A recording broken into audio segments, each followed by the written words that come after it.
Assalamualaikum warahmatullahi wabarakatuh. Perkenalkan, nama saya Siti Uswatun Hasanah, kelas 12 KAB, nomor absen 27, ingin menjelaskan sedikit mengenai kesetimbangan kimia. Yang pertama yaitu ciri-ciri kesetimbangan kimia. Kesetimbangan kimia merupakan reaksi reversibel atau reaksi dapat balik. Dapat berlangsung dua arah, yaitu arah kiri dan arah kanan. Lalu yang kedua, laju reaksi Rx ke kanan sama dengan laju Rx ke kiri, atau laju pembentukan sama dengan laju penguraian.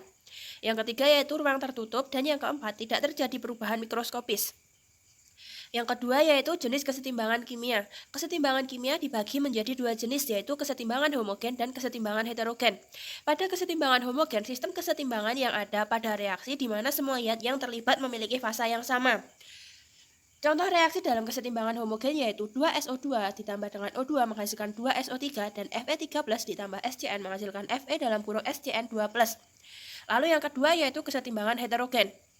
Pada kesetimbangan heterogen, sistem kesetimbangan yang komponennya lebih dari satu jenis fasa dan terdapat beberapa jenis wujud zat. Contoh reaksi dalam kesetimbangan heterogen yaitu H2O ditambah dengan C menghasilkan H2 plus CO. Lalu yang kedua yaitu Cu ditambah 2Ag plus menghasilkan Cu2 plus ditambah 2Ag. Lalu yang ketiga yaitu tetapan kesetimbangan. Yang pertama yaitu tetapan kesetimbangan konsentrasi atau biasa disebut dengan Kc.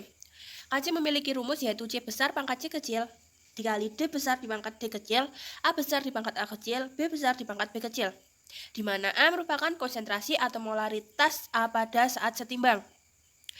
Kc hanya berlaku untuk wujud akuos dan gas. Kc dipengaruhi oleh suhu, tidak tergantung molaritas awal.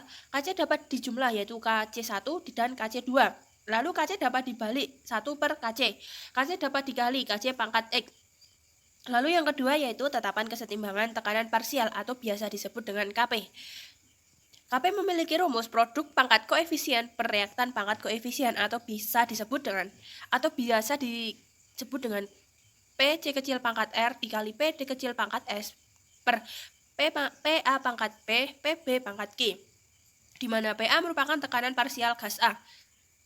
Kp hanya untuk wujud gas. Apa hubungan Kc dengan Kp? Kp memiliki rumus Kc dikali dalam kurung RT pangkat delta N gas, di mana Kp merupakan konstanta kesetimbangan parsial, R merupakan konstanta gas universal atau memiliki angka 0,08205575 liter atm per mol K, dan T merupakan suhu dalam satuan Kelvin, dan delta N merupakan jumlah mol gas. Lalu yang keempat yaitu derajat disosiasi.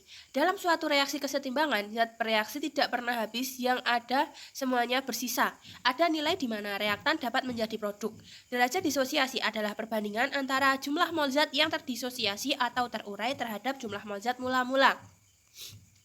Derajat disosiasi memiliki rumus mol zat yang terurai per mol zat mula-mula atau biasa dengan mol zat yang terurai per mol zat mula-mula dikali 100 apabila ingin mendapatkan hasil persen. Derajat disosiasi lebih besar dari 0 dan lebih kecil dari 1, atau jika dalam bentuk persen, derajat disosiasi lebih besar dari 0% dan lebih kecil dari 100%. Yang kelima yaitu pergeseran timbangan. Ada 3 macam tindakan untuk menggeser kesetimbangan berdasarkan asas Le Chatelier. Yang pertama yaitu konsentrasi. Saat reaktan ditambahkan, maka kesetimbangan bergeser ke arah produk. Namun saat reaktan dikurangi, maka kesetimbangan bergeser ke arah reaktan. Lalu saat reaktan dikurangi, maka kesetimbangan akan bergeser ke arah kiri atau reaktan. Namun saat reaktan ditambah, maka kesetimbangan akan bergeser ke arah kanan atau produk.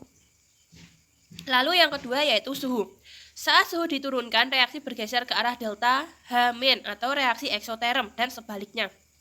Lalu yang ketiga yaitu tekanan atau volume.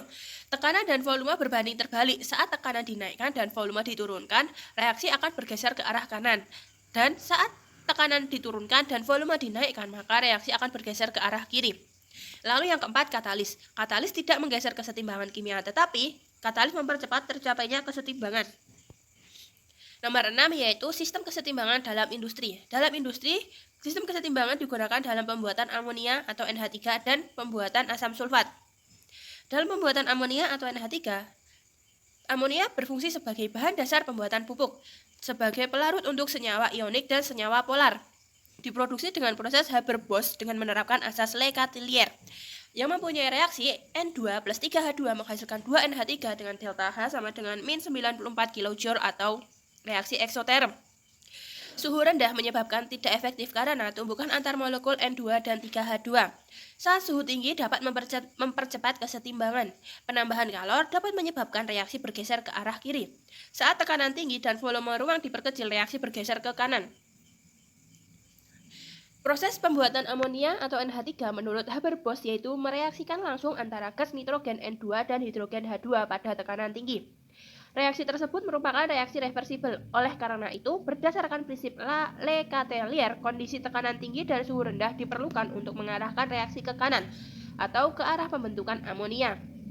Pada suhu rendah dapat memberikan persentase pengubahan pembentukan yang tinggi, tetapi reaksi berjalan lambat sehingga perlu ditambahkan katalis.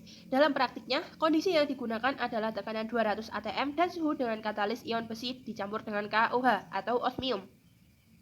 Lalu yang kedua yaitu pembuatan asam sulfat. Tekanan diperbesar akan menguntungkan karena kesetimbangan bergeser ke kanan atau ke arah pembentukan SO3 dengan katalis V2O5. Reaksi berlangsung baik. Oleh karenanya, produk kontak menggunakan tekanan normal 1 atm. Sebaliknya, kenaikan suhu akan merugikan karena kesetimbangan bergeser ke kiri. Namun, reaksi berlangsung lebih cepat pada suhu tinggi sekitar 500 derajat Celcius. Gas SO3 yang dihasilkan kemudian dilarutkan dalam asam sulfat pekat karena gas ini sukar melarut dalam air murni, pembentukan asam pirosulfat H2S2O7. Lalu asam pirosulfat mempunyai kadar 98% massa H2SO4 dengan massa jenis 1,8 kg per liter, kental seperti oli yang disebut oleum. Kegunaan asam sulfat yaitu digunakan dalam industri pupuk, dalam kilang minyak atau petrokimia, dalam industri logam, industri deterjen, cat dan pigmen, industri kertas dan pulp, industri serat atau fiber, industri plastik, farmasi atau obat-obatan dan kosmetik. Sekian presentasi dari saya, jika ada kurang dan lebihnya mohon dimaafkan. Terima kasih.